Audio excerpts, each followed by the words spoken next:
내 동생 또 남편이랑 싸웠대. 이번엔 애들 데리고 엄마 집에 와 있다는데? 이러다 진짜 이혼하면 어떡하지? 됐어. 자기도 그냥 신경 쓰지 마. 그 집안 싸우는 게 하루 이틀이야? 보나마나 또 그러다가 며칠 있으면 언제 그랬냐는 듯이 잘 지낼걸? 그럴까? 아까 엄마 전화 받아보니까 이번엔 심각한 것 같다던데. 매제가 이번에 또 바람 피우다가 걸렸다 하더라고. 진짜 바람도 병이다. 딸이 둘이나 있는데 진짜 미친 거 아니야? 이참에 그냥 컷 갈라서라고 해. 내가 볼 때는 그거 못 고쳐. 내가 그런 말을 어떻게 해? 이혼하라고 했다가 진짜 이혼하기라도 하면 그걸 어떻게 책임지냐? 벌써 걔네 큰딸은 유치원 갈 나이야. 애 둘을 여자 혼자서 어떻게 키워? 아니 못 키울 거 뭐가 있어. 어차피 어머님 집에 계신데 애들 어머님에게 맡겨두고 신우가 나가서 돈 벌면 되지.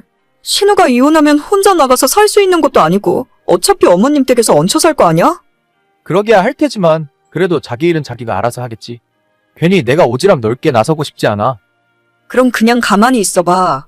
그 두 사람 얼마 안 있으면 또 좋다고 난리칠걸? 그게 맞는 건지 모르겠다 이젠. 저는 남편과 맞벌이를 하고 있는 30대 후반의 여자입니다. 결혼 5년 차인데 3살 아들 하나 키우고 있어요. 남편과 저는 근무 연차도 비슷하고 매달 벌어오는 돈도 비슷합니다. 결혼할 때 조금 무리해서 돈을 끌어다가 집을 사서 결혼했는데 많지 않은 월급으로 대출 갚으랴, 아이 키우면서 노후 대비하랴 정말 빠듯한 살림을 하고 있습니다. 쪼들리는 정도까진 아니지만 여유 있다고는 결코 말할 수 없어요. 원래는 결혼할 때 둘째까진 낳을 계획이었지만 이대로 무책임하게 둘째까지 낳았다가는 도저히 아이 키우면서 학원도 못 보낼 것 같고 고생만 시킬 것 같더라고요. 그래서 눈물을 머금고 하나만 잘 키우면서 살기로 했는데 문제는 저희가 아니라 신혼애였죠. 신혼애 부부는 애초에 외벌이인데다 벌이도 많지 않아서 상황이 좋지 않았어요. 집도 오래된 빌라에서 월세로 살고 있고 항상 생활비가 부족해서 시아버님에게 돈을 빌리기 일쑤였죠. 하지만 첫째 딸 낳고 주변에서 다들 말리는 와중에 연년생으로 둘째까지 가져버렸고 그 뒤로 생활은 더 힘들어지고 말았어요. 첫째를 어느 정도 키워놓고 신우가 다시 일을 해서 돈을 벌었어야 했는데 둘째를 낳은 시점에서 그 집 살림은 아예 가망이 없어졌어요. 외벌이로 생활은 맨날 적자였고 신우 남편도 집안에 정을 못 붙이고 밖으로만 돌더라고요. 자기 남편이 그 모양이면 신우라도 아이들을 위해 정신 똑바로 차리고 살아야 할 텐데 사실 신우도 마찬가지였습니다. 지금까지 제대로 된 직장에서 일을 해본 적도 없고 결혼하기 전까지 시부모님 댁에 얹혀 살면서 가끔 아르바이트나 하며 지내왔어요. 술집에서 즉석으로 만난 남자와 사귀는 중에 뱃속에 아이가 생겨서 급하게 결혼을 하게 됐고 엄마가 될 준비가 전혀 안 된 상황이었죠. 하루가 멀다 하고 시부모님이나 우리 남편에게 전화를 걸어서 본인 남편 용을 보고 돈 없어서 살기 힘들다며 우는 일이 다반사였습니다. 그래도 아무리 싸우고 헤어질 것처럼 하다가도 며칠 지나면 다시 화해하고 살고 있길래 그냥 저 집은 저렇게 사는가 보다 하고 있었는데 결국 올해 초 고비를 넘기지 못했어요. 내 동생 결국 이혼한다더라. 진짜 걔는 이제 어쩌려고 그러지? 애는 그럼 누가 키운대? 동생이 키우지 누가 키워? 매제 쪽은 벌써 다른 여자랑 바람난 상황인데 잘도 애를 데려가려 하겠다. 아니 그럼 고소라도 해야 하는 거 아니야? 어떻게 딸이 둘이나 있는데 다른 여자랑 바람을 피워? 그게 사람이야? 아 몰라. 걔네 지질이 가진 것도 없어서 재산 분할할 것도 없어. 위자료 좀 받고 양육비 얼마씩 받을 거라 하던데 그 양아치 같은 놈이 제때 잘 보내주려나 모르겠다. 일단 아버님 댁 들어가서 살면 생활비 걱정은 안 해도 되는 거 아니야? 둘째 조금만 크면 어머님한테 아이 봐달라 하고 신우도 나가서 일하라고 해야지. 우리 아빠 야간 경비하면서 버는 돈으로는 내 동생이랑 애 둘까지 못 키우지. 부모님 노후도 생각해야 하는데 걔는 진짜 어쩔 생각인지 모르겠네. 생각해보니 그것도 그렇네. 진짜 머리 아프다. 신우가 나가서 일하는 수밖에 없어. 당신이 이야기 잘해봐. 걔가 할 수 있는 일이 있기나 할지 모르겠다. 아무튼 알겠어. 엄마한테 또 전화 온다. 엄마는 자꾸 울기만 하는데 진짜 머리 아프네. 당신이 잘 달래드려. 결국 진짜로 이혼해버린 신우는 딸 둘을 데리고 시부모님 집으로 들어갔어요. 집 구할 돈도 없고 위자료로 얼마 받긴 했다고 들었는데 아이 키우면서 살만한 집을 구하기에는 터무니없이 적은 돈이었죠. 양육비를 매달 받기로 했다는데 결혼 생활 막판에는 밖에서 바람 피우느라 생활비도 제대로 안 가져다 준 사람이 양육비라고 제때 보내겠어요? 신우가 현실 감각이 없어도 너무 없는 사람이구나 싶더라고요. 아무튼 벌써 몇 달째 시댁에서 신우가 살고 있는데 당연히 양육비는 거의 받은 적이 없답니다. 전화를 몇 번씩이나 해야 5만 원, 10만 원 이런 식으로 보낸다고 들었어요. 그게 사람 놀리는 거지 제대로 된 애아빠의 행동인가요? 시부모님들도 어쩔 수 없는 상황이니 신우와 손녀딸들을 집에 품어주긴 하셨는데 아까 남편이랑 이야기했다시피 그쪽도 사정이 막막하긴 마찬가지였죠. 결국 참다 못한 시어머니가 저희 남편에게 매달 얼마씩이라도 보내달라고 요청하셨는데 우리도 여유는 없었지만 차마 거절하긴 힘들더라고요. 남편이 본인 용돈에서 매달 얼마씩 시댁으로 보내기 시작했는데 저는 이 상황 자체가 못마땅하고 속상했지만 어쩔 수 없었죠. 당장 신우가 나가서 돈 벌어오면 좋겠는데 일자리 구하는 중이라며 그때까지만 도와달라고 해서 남편 용돈 40만 원에서 20만 원을 보냈고 저도 제 용돈에서 10만 원을 보태서 30만 원씩 어머님께 보내드리고 있었습니다. 저도 왜 이 돈을 보내야 하는지 이해가 잘 안 가지만 시댁 잘못된 죄라 생각하고 참았어요. 그런데 얼마 전 시어머니에게서 뜻밖의 연락을 받게 되었습니다. 애미야, 매번 너희가 돈 보내주는 거 잘 받고 있다. 너희들 아니었으면 큰일 날 뻔했어. 아니에요. 그나저나 아가씨는 이제 좀 어때요? 아직도 많이 안 좋아요. 말도 마라.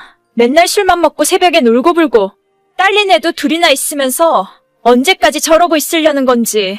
진짜 어머님이 고생이 많으시겠어요. 저희가 여유라도 좀 있었다면 좋았을 텐데. 아버님은 건강히 잘 계시죠?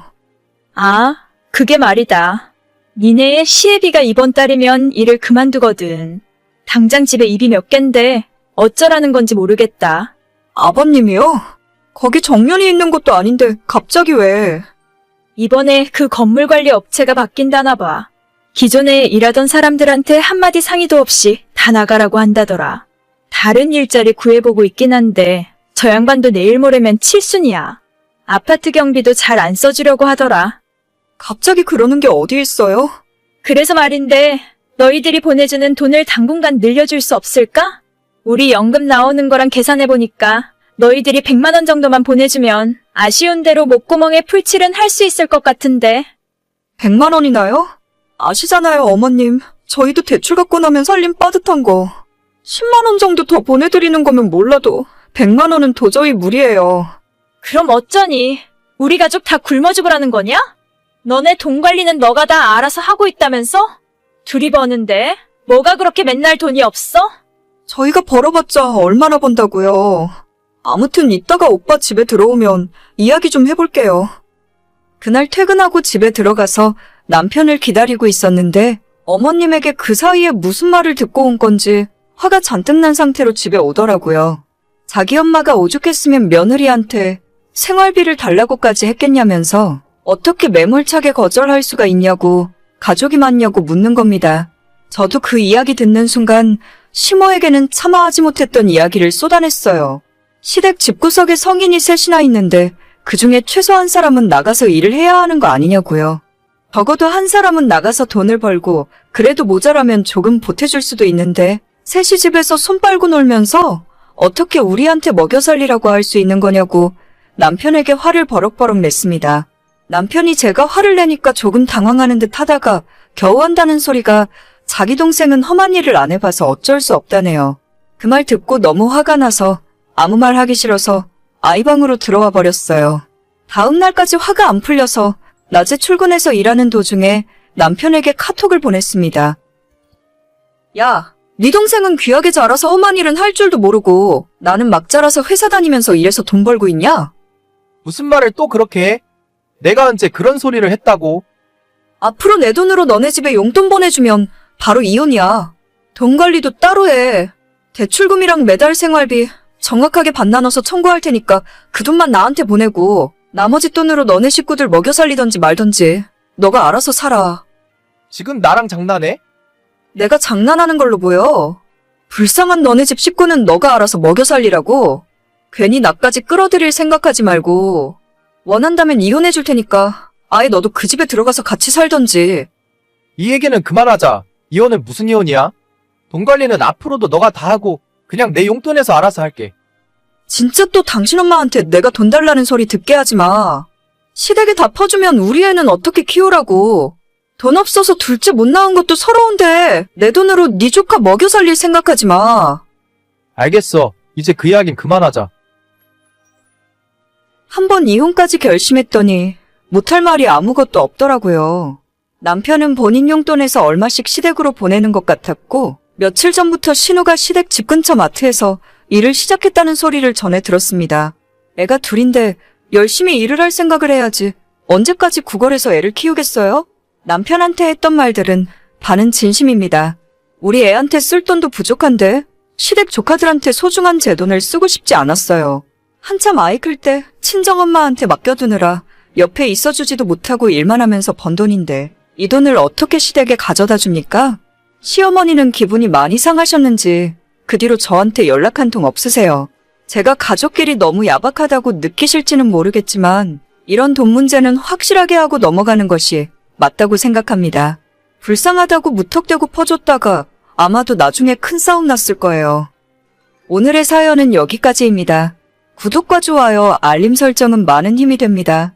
다들 행복하시고 좋은 하루 되세요.